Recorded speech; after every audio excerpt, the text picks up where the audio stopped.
여러분, 요새 뭐 혼자의 시대가 이제 펼쳐졌잖아요. 혼자 하는 게 굉장히 많아지고 있죠. 뭐 가끔 혼자 있고 싶을 때도 있긴 하지만 우리가 혼밥, 뭐 혼술에 이어서 최근에 보니까 혼 어, 코노라는 것도 있더라고요. 혼코노 들어보셨어요? 혼코노. 혼자 코인 노래방에 가는 걸 혼코노라고 이제 한다고 하더라고요. 젊은 친구들은 다 알더라고요. 근데 사실 어디까지가 혼자라고 할 수 있는지는 사실 알기 어렵죠. 뭐 혼밥이든 혼술이든 혼코노든 누군가에 대한 절절한 기억과 함께하는 시간일 가능성이 무척 많을 것 같습니다. 이런 생각을 해봤어요. 나 혼자 산다. 는 프로그램 있잖아요. 나 혼자 산다. 이건 혼자 진행하지 않을까? 여러 사람이 이렇게 같이 진행을 하면서 깔깔거리면서 이렇게 같이 진행하잖아요. 생각해 보면 누가 혼자 진행하면 재미 한 개도 없을 것 같아요. 나 혼자 산다를. 그죠? 그러니까 뭔가 거기 역설이 있다고 생각이 되는데 제가 지금 성도님들께 혼자 사는 게 아니라 함께 어울려서 사는 게 참 중요합니다. 이 말을 하려는 게 아니고 좀 더 근본적으로 사람은 혼자 살 수 없게끔 만들어졌다는 것을 좀 한번 공감하려고 합니다. 사람은 근본적으로 혼자 살 수 없게끔 만들어졌어요. 물론 이제 사람들에게 실망하고 또 치여가지고 홀로 고요히 있어야만 하는, 또 있고 싶은 그런 시간이 있습니다. 또 그럴 때는 그렇게 해야죠. 그런데 잠시 동안 그렇지 우리는 계속해서 혼자 살 수 있을까? 이런 생각 해요. 일단 사람은 존재적으로 혼자 살 수 없게끔 만들어졌죠. 그래서 사람이 하나님의 형상에서 나왔죠. 그러니까 하나님이 사람을 자기 형상으로 지으셨죠. 그러니까 하나님은 영원토록, 어떻게 보면 우리식의 표현을 하면 하나님은 영원토록 공동체로 존재하시죠. 성부, 성자, 성령. 그러니까 사랑이 가능한 거죠. 사랑이 하나님으로부터 나왔다고 할 때, 하나님은 사랑이시라고 할 때 사랑은 상대가 없이 어떻게 사랑합니까? 그러니까 성삼위 하나님 안에서의 사랑이죠. 그러니까 처음부터 공동체적 관계성 속에 하나님이 계시고 그 하나님의 형상으로 우리를 만드셨기 때문에 우리 존재 안에 이미 사실은 공동체성이 담겨 있다, 이렇게 말할 수 있죠. 그리고 삼위 하나님의 공동체성 안에 흐르는 것은 당연히 사랑이죠. 함께 있기만 해. 무슨 의미가 있어요? 함께 있다. 무슨 의미가 있겠어요? 함께 있는 것 자체가 의미가 있으려면 그 안에 사랑이 흐를 때만 의미가 있는 거죠. 그래서 함께 있음과 사랑이 있음은 뭐 필연적으로 떼어질 수 없는 것이죠. 그러니까 공동체성 안에는 사랑이 흘러야죠. 그래서 뭐 예수양남교회에서 사랑이 빠진다, 뭐 아무것도 아니죠. 우리의 존재에서 사랑이 빠진다? 뭐예요? 고깃덩어리죠. 사랑이 빠지면 그냥 고깃덩어리일 뿐이죠. 아무것도 아니죠, 사실은. 사랑은 그래서 근본적으로 상대가 있는 거죠. 그러니까 누군가를 향해서 흐르는 게 사랑이죠. 그래서 사랑의 기본적인 속성은 타자성이라는 거죠. 타자성. 타인을 향하게 되어 있어요. 타인을 향하는 게 사랑이죠. 타자성이 있는 거고, 하지만 사랑은 나와 너 사이에 서로 간에 오고 가는 거지만 나와 너 사이에만 계속 묶여 있거나 고여 있으면 썩죠.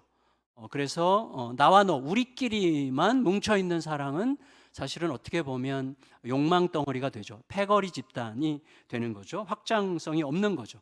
그러니까 사랑은 타자성을 갖고 있지만 동시에 확장성을 갖고 있어요. 그래서 흘러 넘쳐서 계속 흘러가야만 이 사랑의 생명력이 생기는 거죠. 그렇지 않고 고여 있으면 우리끼리 너무 좋아, 우리끼리 그렇게 되면 사실은 사랑이라기보다는 이기적인 본능이 생산하는 변질된 사랑 혹은 욕망이라고 할 수 있는 거죠. 진짜 사랑은 계속 흘러 넘쳐서 널리 퍼지게 되는 거죠. 그 사랑이 지금까지 흘러와서 우리에게까지 온 거죠. 그리스도의 사랑은 계속 흘러 넘치는 거예요. 2000년의 세월을 지나서도 계속 흘러 넘쳐서 오늘 우리가 여기 있고 우리 오늘 간증한 형제를 부르셨죠. 괴로움과 여러 가지 초조함 속에서 찾기도 했지만 사실은 찾음 뒤에 시간이 갈수록 부르심이 있었구나라는 것을 느낄 수밖에 없게 되는 거죠. 어쨌거나 이 사랑의 타자성과 확장성, 사랑은 너를 향하게 되어 있고 그리고 너를 넘어서 다른 데로 계속 흘러가야만 하는 거죠. 그러니까 사랑은 필연적으로 공동체를 형성할 수밖에 없는 거예요. 그래서 교회로 사랑이 있다면 교회로 모일 수밖에 없는 거죠. 이 타자성과 확장성 때문에 공동체에 우리는 속하게 되는 거죠. 하지만 공동체라는 것은 말은 좋지만 공동체, 그럼 뭔가 좀 있는 것 같이 느껴지지만 사실은 쉬운 게 아니잖아요. 굉장히 많은 대가가 치러져야 되는 거죠. 대가가. 제가 우리 박흥재 목사님이 내년 2월부터 이제 제주도에서 공동체 생활을 하겠다고 지금 하고 계신데, 우리 장애우들 2명 데리고 가서 이제 대화하면서, 그러게 이게 참 이제 이렇게 일주일에 한 번씩 만나는 것도 가끔 신방하는 거랑 또 매일 같이 사는 건 또 다른 문제일 수 있잖아요. 공동체를 형성한다는 것은 절대 쉬운 게 아니죠. 어떤 때는 나만 손해보는 것 같고 굳이 어울리지 않아도 잘 살 수 있을 것 같은데 괜히 지치고 피곤하기만 한 것 같고 신경 쓸 일만 점점 늘어나는 것 같아요. 그래서 함께 있는 게 좀 거슬려지죠. 그래서 이제 여러 가지 이제 현상들이 생기는 건데, 따라서 사랑은 기본적으로 좀 상처를 받는 거예요. 사랑은 기본적으로 내게 뭔가 없어지는 거죠. 내 안에 뭔가가 죽어야 사랑할 수 있는 거죠. 내 안에 뭔가 나를 챙기려는 욕망이 죽어야죠. 나부터 챙기려는 욕망이 죽어야죠. 또 자기 중심적인 근본적인 욕망의 어떤 부분이 죽어야만 사랑이라는 게 표현이 되기 때문에 사랑은 기본적으로 힘든 거예요. 그래서 사랑을 위해서 우리들에게 필요한 게 뭐냐? 믿음이죠. 믿음이 없으면 사랑할 수 없어요. 그러니까 우리는 이미 자기 중심적인 존재로 굳어져 버렸기 때문에 사랑하려고 하면 계산부터 하게 되거든요. 내가 이게 나한테도 유리한가 불리한가, 이렇게 나만 망하는 거 아니야, 이렇게 생각하게 되는데, 따라서 나에게 임한 사랑을 얼마든지 낭비해도 하나님의 사랑이 계속해서 나에게 쏟아 부어질 거라는 사실을 믿어야만 사랑할 수 있는 거죠. 그래서 사실은 사랑의 이야기는 믿음의 이야기예요. 하나님 계속 채워주시고 계속 부어주시고 끝까지 책임지실 하나님을 믿어야만 대가를 치르는 사랑을 기꺼이 얼마든지 할 수 있게 되는 거죠. 제가 이제 청년부에 이제 가능한 한 달에 한 번씩 설교하려고 하는데, 최근에 꽤 많이 못했어요. 이제 12월 첫째 주에 청년부 설교하러 갔고, 보통 설교하면 30분 설교하고 30분에서 1시간 정도 질의응답을 꼭 하는데, 그때 참 재밌어요. 이제 청년들이 이제 자기들 마음속에 갈등이나 궁금한 거나 막 이런 걸 묻거든요. 그때 이제 한 부부가 질문을 했어요. 평범한 질문이에요. 결혼 3년 차 불임인데 신앙적 고민이 생기는 거죠. 이대로 그냥 하나님께서 아이를 안 주셔도 괜찮지만 너무나 아이가 갖고 싶은 것도 사실이에요. 그런데 잘 안 돼. 굉장히 많이 애를 쓰는데 잘 안 돼요. 그러니까 너무 힘들죠. 그러니까 좀 아이를 가지고 싶을 때 가질 수 있는 사람들은 절대 이해할 수 없는 굉장히 깊은 어떤 상실감이나 어떤 좀 외로움이나 뭔가 좀 버림받은 것 같은 느낌이나 하나님께 관심을 못 받는 것 같은 허망함이나 이런 것들이 막 들어오는 거죠. 그래서 신앙적으로 자꾸 가라앉는 거예요. 저는 그 고민, 그 분투가 너무 아름답게 느껴졌고, 너무 아름답고 눈부시게 이렇게 좀 가슴 아프게 이렇게 좀 느껴졌어요. 알잖아요. 임신이 얼마나 힘든지. 임신과 출산과 양육이라는 게 얼마나 많은 대가를 치러야 되는지를 뻔히 알면서도 기꺼이 그 길을 가고 싶은 거죠. 그래서 너무 아름답게 느껴졌어요.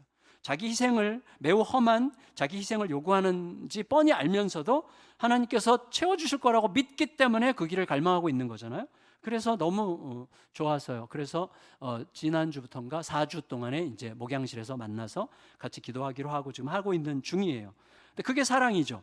여러분, 본질적으로 이타적인 확장성을 가지는 거, 이게 진짜 사랑이라고 할 수가 있겠죠. 그래서 그 사랑의 실현을 위해서 하나님께서 책임지실 거라는 사실을 믿는 거예요. 그래서 아무리 힘들어도 자녀를 낳으려고 하는 거죠. 물론 아주 노력을 많이 하는데도 자녀가 안 생겨서 어쩔 수 없는 안타까운 가정들도 꽤 많이 있습니다. 그런 가정들은 저는 하나님께서 이미 낳은 거나 마찬가지로 여겨주실 거라고 저는 생각하고 틀림없이 주실 거라고 믿습니다. 또 주시기를 진심으로 바랍니다. 여러분, 그 사랑의 힘을 알고 희생하고 손해를 보더라도 하나님께서 더 존귀한 것으로 채워주실 것을 확실하게 믿기 때문에만 우리는 때로 손해를 감수하면서도 이웃과 함께 하려고 하는 겁니다. 그래서 애를 쓰는 거죠. 또 상처를 받으면서도 교회를 지키려고 하는 거죠. 여러분, 사랑을 위한 그 믿음의 길을 잘 걸으라고 하나님께서 우리에게 여러 가지 장치를 주시죠. 말씀을 주시고 성령을 보내시고, 그리고 우리가 사실은 말씀과 성령을 추상적으로 관념적으로 느낄 가능성이 많은 사람들이기 때문에 우리 눈에 보이게끔 믿음의 사람들을 펼치시죠. 그리고 이제 앞서간 믿음의 사람들의 이야기를 생생하게 듣게 하시고 또 그 비슷한 사람들이 우리 주위에 있게 하시죠. 그러면서 이제 오늘 1절에서 이렇게 얘기하시는 거예요. 1절 같이 읽을까요? 1절 시작. 이러므로 우리에게 구름같이 둘러싼 허다한 증인들이 있으니 모든 무거운 것과 얽매이기 쉬운 죄를 벗어버리고 인내로써 우리 앞에 당한 경주를 하며.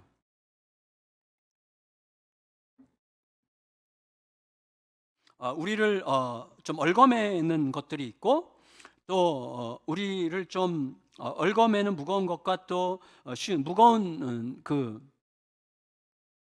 그다음 얽매이기 쉬운 죄가 있고 그런데 우리로 하여금 이 믿음의 길을 잘 걸어가게 해주는 장치로서 허다한 구름같이 둘러싼 증인들을 주셨다고 이야기합니다. 그 증인들이 이제 11장에 나오는 많은 인물들이죠. 히브리서 11장에 믿음의 사람들이 쭉 기록되어 있잖아요. 120년 동안 무수한 오해와 비난을 받아가면서도 산꼭대기에 배를 만드느라고 시대에 전혀 어울리지 않는 일을 믿음으로 끝까지 수행한 분이 계시죠. 25년간 믿음의 인내로 기다려서 90세 때, 100세 때 아들을 얻은 분이 계시죠. 혹독한 노예 생활을 믿음으로 이겨내고 세계 최대 강국의 총리가 된 사람도 있습니다.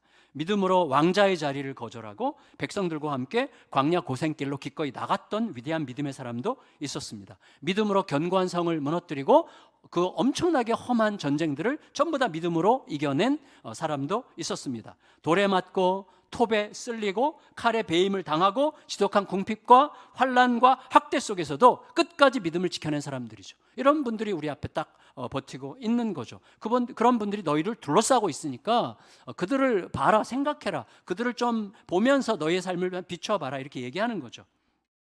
하지만 너무 감사한 게 있어요. 그게 뭐냐면 성경은 이토록 위대한 믿음의 증인들의 다른 면들도 우리들에게 다른 여러 곳에서 소개하고 있잖아요.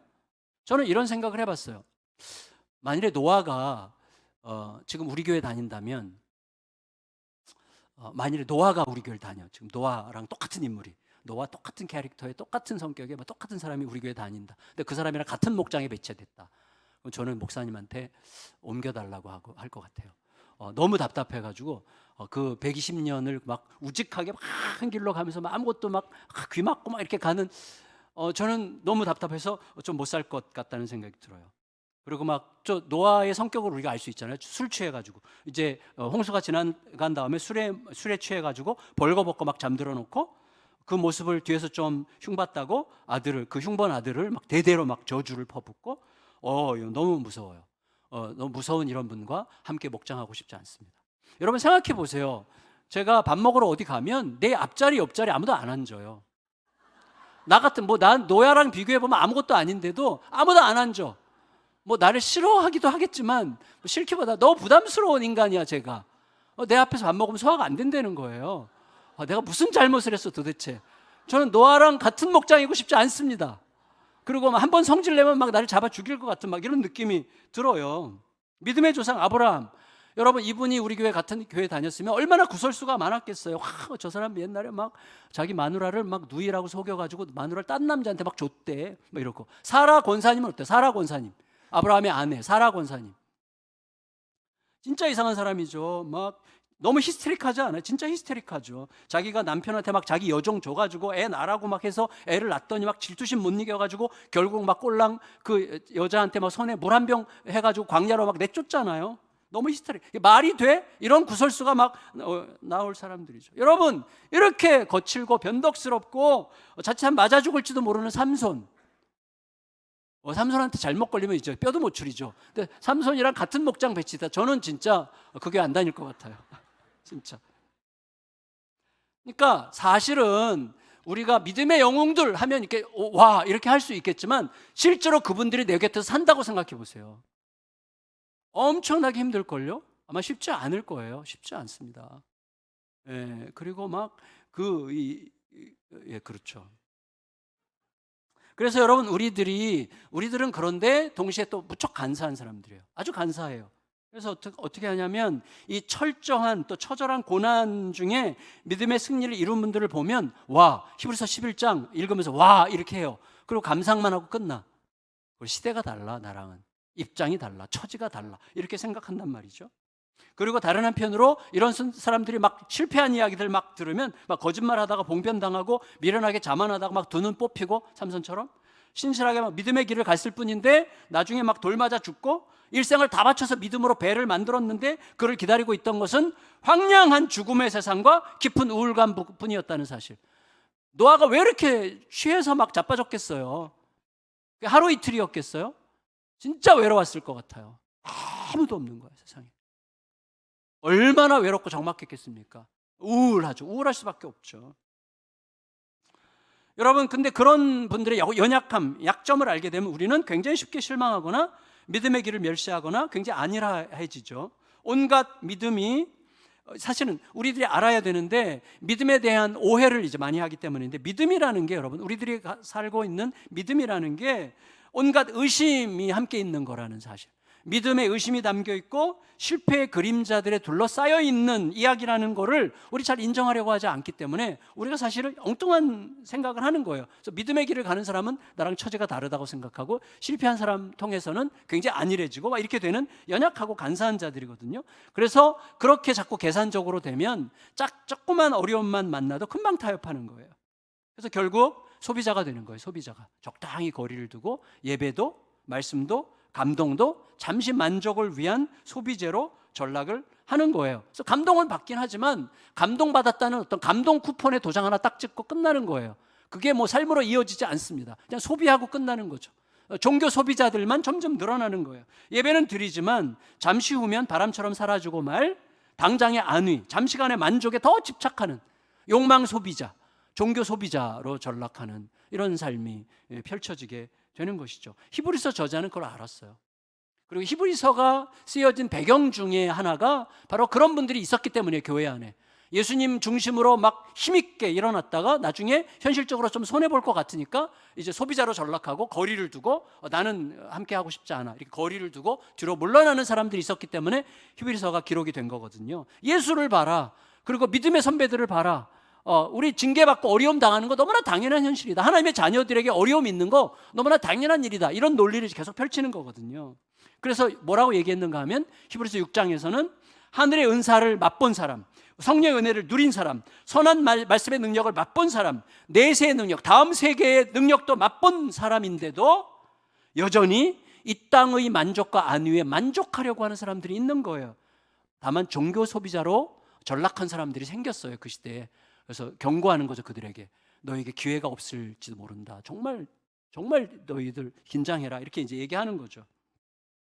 그래서 우리들에게 이렇게 얘기하는 거예요. 믿음의 선배들을 보면서 우리는 계속 거리두기를 하거나 종교 소비자로 전락할 수 있기 때문에 그 모든 믿음의 선배들이 바라봤던 믿음의 원천이 너희 앞에 있으니 믿음의 원천 앞에 늘 서고 믿음의 원천에게 집중하는 삶을 살아야 되지 않겠느냐라고 이제 권하는 거예요. 예수를 바라보라고. 2절 3절 읽겠습니다. 2절 3절 시작. 또 온전하게 하시는 이인 예수를 바라보자. 그는 그 앞에 있는 기쁨을 위하여 십자가를 참으사 부끄러움을 개의치 아니하시더니 하나님 보좌 우편에 앉으셨느니라. 너희가 피곤하여 낙심하지 않기 위하여 죄인들이 이같이 자기에게 거역한 일을 참으신 일을 생각하라. 여러분, 절 보세요. 하나님께서 우리를 지으실 때 흙으로 지으셨지만 사실 더 핵심 재료는 뭐예요? 사랑이에요. 하나님 우리를 지으신 핵심 재료는 사랑이. 어떻게 할 수 있어요? 흙은 뭐 죽으면 다시, 우리 몸은 죽으면 흙으로 돌아가지만 살아 있어도 사랑 빠지면 아까 말씀드린 것처럼 그냥 고깃덩어리예요. 사람의 존재에서 사랑이 빠져보세요. 아무 의미 없는 존재예요. 하나님께서 우리를 지으신 가장 핵심적인 재료는 사랑입니다. 따라서 사랑하지 않고는 제대로 살 수가 없는 거예요. 사랑 없이는 제대로 살 수가 없어요. 우리는 다 사랑에 굶주려서 살아가는 거예요. 그래서 사랑이 빠지면 아무것도 안 되는 건데, 사랑은 절대 낭만적이지 않죠. 아까도 말씀드렸지만 사랑은 오히려 처절하지 않습니까? 상처가 나야 되는 거 아닙니까? 손해를 봐야 되는 거 아닙니까? 내가 아내를 사랑하려면, 사실 아내를 사랑하려고 해도 내 안에 뭔가가 죽어야 돼요. 자존심이 죽어야 되고, 섭섭함이 죽어야 되고, 그리고 작은 일에 삐지려는 마음도 죽어야 되고, 뭔가가 죽어야 돼. 이게 사랑하는 거예요. 사랑은 죽음이야. 그래서 뭔가가 죽어야 사랑하는 거예요. 상처가 나야 돼요. 손해를 봐야 돼요. 억울해져야 돼요. 그래야 사랑이 되는 거예요. 그러니까 사랑은 절대 낭만적이지 않고 처절합니다. 그러니까 사랑하려면 아까 말씀드린 것처럼 믿어야 되는 거예요. 믿어야. 하나님께서 너끈히 책임지실 거라는 사실을 믿어야 사랑할 수가 있는 거죠. 그래서 예수님을 바라보라고 하는 거예요. 왜 예수님을 바라봐야 됩니까? 예수님이 곧 그 믿음의 뭐라 그랬어? 믿음의 주요, 또 믿음을 온전하게 하시는 이라고 했어요. 킹 제임스 버전이라는 영어 성경, 가장 이제 고전적인 성경인데 그 성경은 이걸 이렇게 번역했어요. 믿음의 주, 이 말은 믿음의 저자, author라고 번역했고, 그다음 믿음을 온전하게 하시는 분, 믿음의 finisher예요. 믿음의 종결자. 다른 식으로 번역하면 믿음의 챔피언이라고 번역할 수도 있는데, 그렇게, 그래서 믿음의 원저자이시면서 믿음이 그분으로부터, 예수님으로부터 나왔다는 거예요. 믿음의 원저자이시며 동시에 믿음의 종결자, 믿음의 챔피언이신 예수님을 날마다 보고 예수께서 어떻게 어떤 길을 왜 가셨는지를 생각할 때 비로소, 거기에 빠져들 때, 그 예수님께 빠져들 때 비로소 그 사랑이 내 안에서 가능한 방식으로 작동하도록 성령께서 함께 하시기 시작한다고 이야기하는 셈이라고 할 수가 있겠어요. 여러분, 믿음의 저자, 하나님께서 처음부터 아담과 하와에게 기대하셨던 믿음은 저는 예수님의 믿음이었다고 생각합니다. 무슨 말이에요? 그때도 성부, 성자, 성령, 예수님은 영원토록 아들이시고 하나님 영원토록 아버지시죠. 우리는 그래? 너무 억울하지 않아? 이렇게 생각할 수 있잖아요. 사랑을 몰라서 그런 거죠. 그러니까 여러분, 우리 그 사랑을 충분히 헤아릴 수는 없어요. 그렇지만 영원토록 아들로 계시는, 영원토록 아들이신 하나님의, 영원토록 아버지이신 하나님을 향한 절대적 믿음이 아담에게 있기를 기대하시고 만드셨죠. 그런 의미에서 예수님께서 믿음의 저자라고 할 수가 있겠는데, 이런 거죠. 선악과, 가장 간단하게 말해서 선악과 안 따먹을 수 없습니다. 선악과를 안 따먹는다는 것은 불가능해요. 여러분, 아까 우리 배대 공동체가 앞에서 이렇게 뭐죠? 핸드벨 했는데 우리 맨 옆에 꼬맹이가 핸드벨을 갖고 이렇게 놀지 않을 수가 없어요. 핸드벨을 갖고 이렇게 막 이렇게 부딪히지 않을 수가 없어. 그거 너무나 당연한 거죠. 선악과를 놓고 어떻게 안 먹습니까? 안 만드셨어야지. 만드신 게 실수지. 만들어 놓고 먹지 말라는 게 말이 됩니까? 말이 안 되는 거예요. 근데 선악과를 왜 만드셨어요? 안 먹을 수가 없는 게. 언제만 안 먹을 수 있습니까? 이건 시험이 아니야. 이건 미혹이 아니야. 하나님은 어떤 경우에도 믿을 수 있어. 난 진짜 이해가 안 가. 난 이해가 안 가지만 하나님은 나를 넘어뜨리려고 이런 거 만드신 거 아닐 거야. 하나님은 어떤 경우에도 믿을 수 있는 분이야. 그러니까 이해가 안 돼도, 설득이 안 돼도, 불합리해 보여도 하나님은 오르셔. 나 그냥 믿을 거야. 하나님은 끝까지 오르셔. 이 믿음이죠. 이 믿음. 이 믿음의 원저자가 우리에게 가르쳐 주시는 거죠. 그 믿음이 아들의 믿음이었고 하나님께서 우리 안에 있게 하시고 기대하신 바로 그 믿음이었죠. 그 믿음으로 선악과를 통과할 수 있었던 거예요. 하지만 그 앞에서 우리는 항상, 지금 우리가 늘 이렇게 사는 거죠. 우리도 아담이랑 똑같죠. 이해할 수 없어. 너무 불합리해. 이런 상황을 허락한 것 자체가 이건 말이 안 돼. 하나님이 아니실 거야 아마 그분은. 도대체 이런 일이 나한테 일어난다는 건 말이 안 되는 거야. 이건 너무나 불합리하고 이해가 안 되고 헤아리지 않아 라고 하는 자기 내면의 소리를 믿으면 선악과 먹는 거예요. 온 세상은 이제 그 믿음, 어떤 믿음이죠? 하나님이 틀렸을지도 모른다는 그 의심을 믿는 믿음 위에서, 내 판단이 더 옳을지도 모른다는 믿음, 그것을 믿는 믿음으로 충만하게 됐어요. 여러분 생각해보세요. 내가 이해해야 돼, 내가 합리적이라고 판단해야 돼 라는 것이 얼마나 객관적입니까? 모르잖아요 사실은. 이런 것들은 전부 다 지독하게 자기중심적인 거죠. 내가 이해해야 된다는 거, 내가 이해가 안 돼, 나는 그거 합리적이라고 생각하지 않아. 그거는 자기중심성이라는 것에 매달리죠. 물론 객관성이라는 걸 우리가 좀 이렇게 추구해야 되겠지만, 어떤 상황에서는요, 내가 이해 안 되면 모든 것도 아무것도 아니라고 우리는 착각하거든요. 그러니까 모든 게 하나님이 주신 믿음이 아니라 내 욕심과 내 판단이 중심이 된 이해관계로 돌아가려고 하는 거예요, 모든 사람들이. 그래서 여러분, 옳지 않아도, 그래서 우리는 어떻게 살아요? 옳은 게 아닌데도 나에게 유리하면 짝이 돼요. 그래서 한 사람 놓고 우리 나라 전체 보세요. 똑같은 사람 놓고 완전히 정반대해서 막 서로 옳다고 얘기하잖아요. 그게 사람이에요. 우리도 다 그렇게 사는 거예요. 옳지 않아도 내게 유리한 것 같으면 짝이 돼요. 옳아도 나에게 도움이 안 될 것 같으면 버리는 문화, 온 세상에 충만하죠. 그게 가자지구 전쟁 아닙니까? 이게 러시아 우크라이나 전쟁 아닙니까? 물론 가해자가 있고 피해자가 있지만 사실 모든 전쟁의 내면에, 모든 싸움에, 뭐 나와 너의 싸움에, 모든 가정의 분쟁에 다 이게 있는 거죠. 이 논리가. 그게 가정 파탄이고 그게 교회를 무너뜨리는 권능이에요. 그 와중에 마땅히 행복하게 살 권리가 너무나 충분한 무고한 생명들이 사방에서 죽어나가고 있는 거죠. 그래서 오신 거죠, 예수님이. 왜? 믿음의 원저자가 이제 믿음의 원저자가 믿음을 어떤 거라고 우리에게 가르쳐 주시기 위해서 믿음의 피니셔로, 믿음의 종결자로 우리에게 오신 거예요. 믿음을 온전하게 하신 분으로, 믿음의 챔피언으로 우리 믿음을 완성하려고 오셨습니다. 그러니까 성탄이라고 하는 것은 절대로 낭만적인 사건이 아니죠. 의심과 두려움과 이해관계와 지지 않으려는 갈망으로 꽝꽝 얼어붙어 있는 우리들의 마음을 무엇으로 녹여요? 완전히 손해보고 완전히 억울해지고 완전히 이해할 수 없는 상황에서도 사랑으로 버티는 믿음으로 녹이시려고 우리 가운데 오신 거예요. 처절한 길이죠.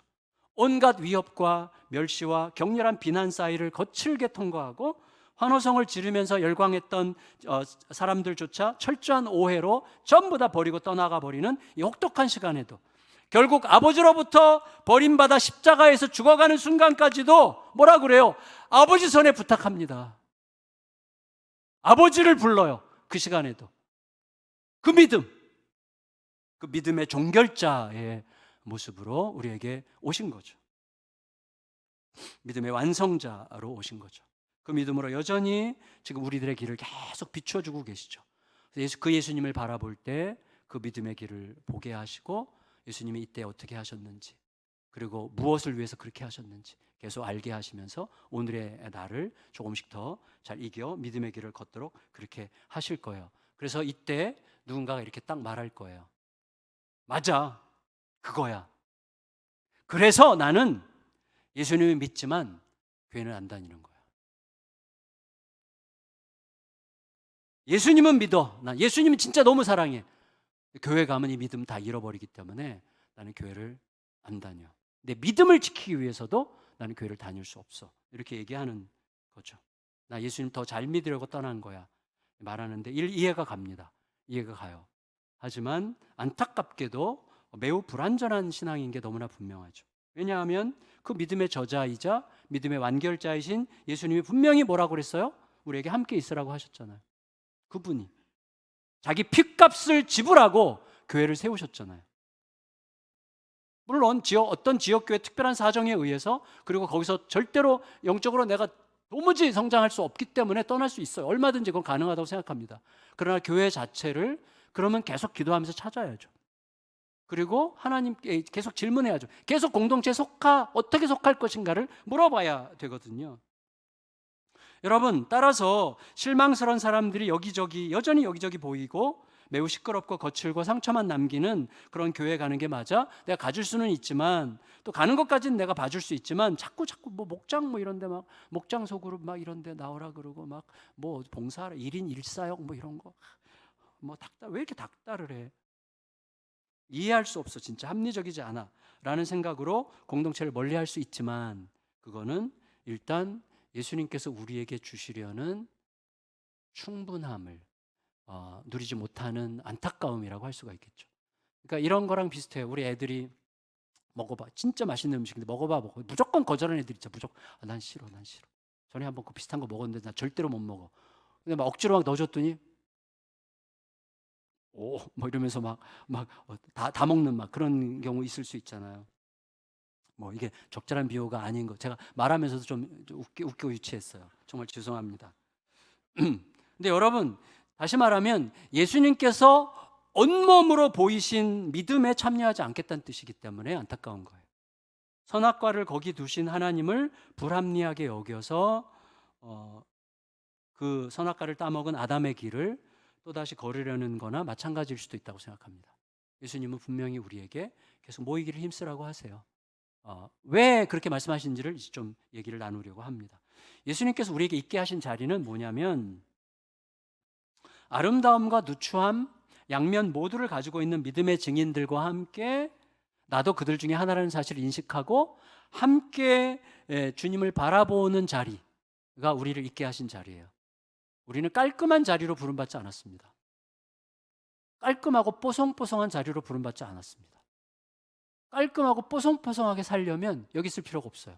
오늘 리조트 정말 비싼 리조트 얻어가지고 그래서 깔끔하고 뽀송뽀송하게 이렇게 뭐 마시면서 지내시면 됩니다.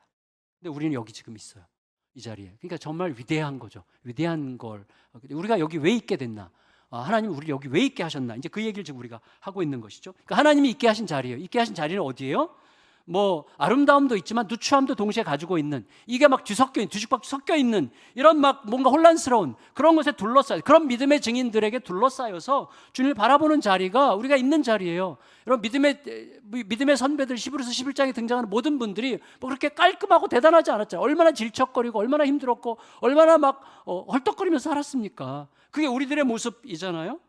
그러니까 여러분, 우리의 자리는 주님만 바라보는 자리도 아니고 자꾸 사람만 보여서 사람에게 매이는 자리도 아니에요. 함께 있으면서 주님을 통해 사람을 보고 사람을 통해 주님을 보는 이 일을 계속 반복하는 자리가 우리들의 자리죠. 그 과정을 통해서 우리들이 어떻게 되냐면 운동장에서 풀타임으로 소화할 수 있는 선수가 되는 거예요. 저는 이 시간 우리 모두가 다 현역이 되자고 말씀드리려고 합니다. 현역. 축구 경기 보면 모든 선수들, 진짜 제대로 된 선수라면, 정상적인 선수라면 모든 선수들은 운동장에 나가서 뛰기를 너무나 열망해요. 너무나 열망해요. 그래서 막 지난번에 보니까 막 손흥민이 교체당해서 막 들어오니까 막 화를 내면서 막 감독 막 본체도 안 하고 화를 내고 들어오더라고요. 근데 사실은 여러분 생각해 보세요. 잠깐은 벤치에서 쉴 수 있지만 어떻게든 운동장에 나가고 싶어 하는데 실제로 운동장은 어떻습니까? 얼마나 고된 자리예요. 넘어지고 깨지고 찢어지고 십자인대 끊어지고 자칫하면 막 거기서 뭐 이제 뭐 부상당해가지고 선수 생명 다 끝날지도 모르는 위험이 항상 있고 막 피곤해서 헉헉대야 되고 동료들과 서로 막 패스했니 안 했니 막 오해하고 오해받고 이러잖아요. 근데 여러분, 뭐 때문에 그렇게? 물론 돈 때문이죠. 프로 선수들은. 그렇지만 벤치에 앉아있는 자들은 운동장에 나간 자들의 기쁨과 만족을 누리는 게 불가능하죠. 이건 불가능한 일이에요. 근데 여러분, 교회에서는 운동장에서 뛰는 걸 너무 힘들어하는 성도들이 점점 많아지고 있고 자꾸 벤치에 앉아서 구경만 하려고 하는 거예요. 구경만. 벤치에 계속 앉아있어 구경만 하면 이제 현실 감각이 떨어지는 거예요. 여러분, 머리로는 다 알아. 저때 이렇게 패스해야 되는데. 야, 저걸 왜 패스를 왜 안 했어? 거기서 이렇게 날렸어. 이렇게 하지만 그럼 선수가 뭐라 그래요? 네가 뛰어봐. 더 못해. 사실은 그런 거. 그러니까 벤치에 앉아서는요, 그냥 주둥이만 놀리는 거죠. 사실은 구경꾼이 되는 거거든요. 근데 어쨌거나 어떤 분은 이제 물론 현실이 힘들기도 하고 교회가 상처를 주기도 했기 때문이지만 가난한 선거가 되는 거예요. 교회 안 나가는. 어떻게 해서 교회는 가지만 어디도 소속하지 않으려고 해요. 부딪히는 게 싫기 때문이죠. 이해가 갑니다. 이전에 부상당한 경험이 있는데 그게 너무나 쓰리기 때문이에요. 이해가 갑니다. 충분히 헤아려져요. 그럼에도 불구하고 곧 부상의 상처를 딛고 빨리 재활훈련을 해야죠.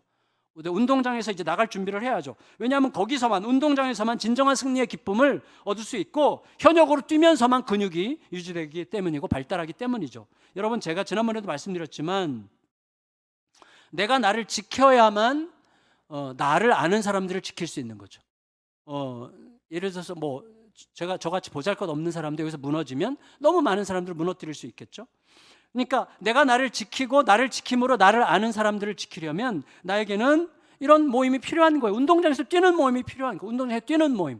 제가 이렇게 고즈넉하게 뒤에 물러앉아서 맨날 기도원이나 다니고 막 책이나 읽고 막 글이나 쓰고 그래서 잘하고 있나 이렇게 보고 그러면 뭐 말은 쥐야장 뭐 말은 뭐 굉장히 막 청산유수로 막 하면서 막 뭐가 객관적으로 분석하는 것처럼 말할 수 있지만 사실은 현역이 아니에요. 힘이 한 개도 없는 거예요. 실제로 현장에서는 더 처절한 이야기들이 많거든요. 그러니까 함부로 말할 수 없는 거예요. 진짜 주둥이를 함부로 놀릴 수 없더라고요. 시간이 가면 갈수록, 현실을 알면 알수록 그렇게 되는 거죠. 여러분, 뒤로 물러나서 고요히 쉬고 싶은 마음이 밀려올 때도 있지만 나를 지키기 위해서라도 야단 맞고 논쟁하고 지적질 당하고 때로는 상처도 좀 받고 이럴 수 있는 모임이 몇 개 있어야 돼요. 그래서 저는 이제 그런 모임에 의도적으로 몇 개 열심히 참여하면서 야단도 맞고 또 논쟁도 하고 싸우기도 하고 야단치기도 하고 막 이렇게 싸웁니다. 그래서 저는 그게 너무 좋은 것 같아요. 그래서 새로운 근육을 키워주는 모임이죠. 거기에 참여해야 돼요. 우리 성도님들과는 제가 뭐 있는 얘기 다 하면 여러분 아무도 교회 안 올 거기 때문에 이제 제가 이제 딴 분들과 목회자들이랑 막 얘기를 거기서 막 다 쏟아내는 거죠. 내 속에 있는 막 구정물들 쏟아내는 거죠. 그러면서 이제 근육을 계속 지켜야 되는 거거든요. 주님을 통해서 그를 보고 그를 통해 주님을 향하는 과정을 계속 반복하려면 이렇게 종교 소비자로 왔다 갔다 하면 절대로 접촉점이 없고 그 스크래치가 안 나고 근육이 생길 리가 없는 거예요. 여러분 부딪힘이 없는 게 대수가 아니에요. 부딪힘 속에서 주님을 보는 게 더 중요하고 주님을 통해 그를 보면서 함께 자라가는 게 너무나 중요한 것입니다. 제가 오늘 말이 엄청 빨라가지고 말씀이 끝났어요. 말씀을 마칠게요. 믿음의 저자, 믿음의 원저자이신 우리 주님은 교회를 세우시고 우리를 믿음의 공동체로 인도하시죠. 그러니까 사랑의 속성이 곧 공동체로 갈 수밖에 없어요. 타자성과 확장성 때문에 공동체가 형성될 수밖에 없어요. 그런데 그건 무슨 뜻이냐면 어쩌면 우리들을 허우적거릴 수밖에 없는 진흙탕으로 들어가라고 하시는 셈이에요. 두세 사람이 모인 곳에 나도 함께 있느니라. 그 두세 사람 중에서 한 사람이 원수가 될 수도 있고 굉장히 위험한 가능성이 많은 상황이죠. 그렇지만 그를 들어가래요. 예수님께서. 모두가 다 예수님의 이름으로 모였다고는 하지만 신실한 믿음의 길을 잘 걷는 분도 있고 믿음이 아닌 듯 믿음인 듯 애매모호하게 걷는 분도 있고 노골적으로 인간적인 욕망을 드러내는 분들도 있어요. 막 이게 뒤섞여 있는 공동체예요. 그런데 여러분 그 공동체가 나와 너를 살리는 유익한 공동체가 되려면 이전에 처음에 말씀드렸던 것처럼 사랑의 속성, 타자성과 다른 사람들에게 흐르는 타자성과 그다음에 계속 넘쳐 흐르는 확장성이 가득한 사랑이 계속해서 흘러나와야 되죠. 그 사랑을 계속 흘려보내려면 나를 거기에 있게 하신 주님을 그 신실하게 채워주실 주님을 믿어야 돼요. 괜히 손해보고 싶지 않아. 딱 안 가. 손해봐도 채워주실 거를 믿어야 내가 사랑하지. 신실한 지체들을 지키시는 주님을 보면서 역시 진짜 주님은 진짜 확실하셔. 저런 사람은 지켜주셔야 돼. 이런 것도 느끼고 어떤 사람이 저런 인간도 진짜 신앙생활 하나? 하나님은 진짜 끝까지 기다려주시네. 그러면서 용기를 얻고 근데 가만히 보니까 그 사람 같은데 밥맛 없어 보이는 사람의 속성이 나한테도 있어 솔직히. 그걸 발견하면서 그래 맞아. 내가 함부로 말할 수 없지. 또 어떤 사람, 어떤 때는 내가 굉장히 신실해지기도 하잖아요. 그런 양면이 우리 안에 다 있는 거죠. 그걸 보면서 이제 가는 거죠. 그 믿음을 위해서 믿음의 저자요 챔피언이신 예수님을 보라고 하시는 거예요. 신실한 지체들을 지키시는 주님을 보고 한숨 나오는 지체들을 끝까지 보듬으시는 주님을 보고 가라는 거죠. 주님을 보면 내 안에도 내 안에 무엇이 있는지가 늘 확연하게 드러나기 때문이죠. 그래서 또다시 힘을 내어 또 갈 수 있게 됩니다. 그렇게 힘을 내어서 믿음으로 함께 있으려고 하는 동안에 우리들은 나도 모르는 사이에 점점 강한 군사로 자라가게 되는 것입니다. 여러분 자신은 몰라요. 근데 딱 보면 알게 돼요. 저 사람 진짜 멋지다. 단단해졌다. 참 튼튼해졌다. 처음에 그렇게 아슬아슬했는데 지금 뭐 끄떡없네. 막 이렇게 내 앞에 앉아서 밥 먹겠네. 이런 생각 또 이제 할 수 있는. 하여튼 그런 은혜. 뭐 제 앞에 앉아 밥 먹는다고 믿으면 좋다는 건 아니고 저를 불쌍히 여겨달라는 뜻입니다.